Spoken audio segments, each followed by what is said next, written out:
дуруд ҳамдиёрони азиз, ман Бахтиёр Шоқ ҳастам, духтури мануалӣ ва табиби халқӣ ва яке аз табибони беҳтарини Ҷумҳурии Тоҷикистон соли 2012. ба наздикӣ мо дар шаҳри Москав будем, дар як конференсия иштирок кардем ва баъди конференсия мо бо чандин табибо духтурҳои Москав вохӯрдем ки чӣ қадр олим ҳастанд, мефаҳмидагӣ ҳастанд, ҳамфаҳм ҳастанд ва бо тоҷикҳо вохӯрдем, тоҷикҳое ки дар ҳамон ҷо муқимӣ ҳастанд, аз кӯдакиашон рафтагӣ. ман дар онҳо дидам ки чӣ хел дар Россия онҳо худашонро ба по хезонданд.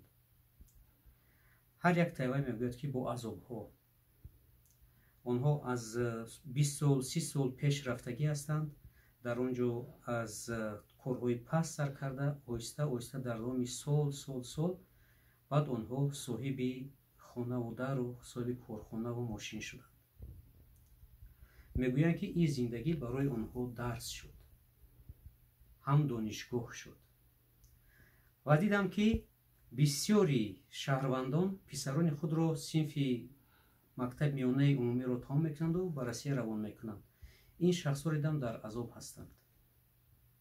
а писароне ки пеш дар Россия буданд, писарони онҳо соҳиби мошин, соҳиби корхона, пешрафт ҳастанд, тоҷикҳои худамон.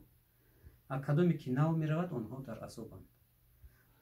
барои ҳамин хоҳиш карданӣ ҳастам ки бисёри халқи худамонро агар тонем фарзандои худро дар ҳамин Тоҷикистон хононем, тарбия кунем, бигзор хизмат ҳам равад ва баъд ба Россия равон кунем ки онҳо таҷрибадор ба он ҷо раванд. вақте ки шумо онҳоро бетаҷриба роӣ мекунед, онҳо азоб мекашанд.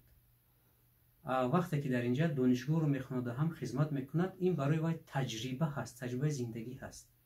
вай аллакай бо таҷриба рафта кори худро пеш бурда метавонад. дар ин синни сол ман дидам онҳо дар азобанд, бемор ҳастанд бисёри онҳо. барои онҳо 20 сол дар кор ки онҳо баъд ба пой хезанд.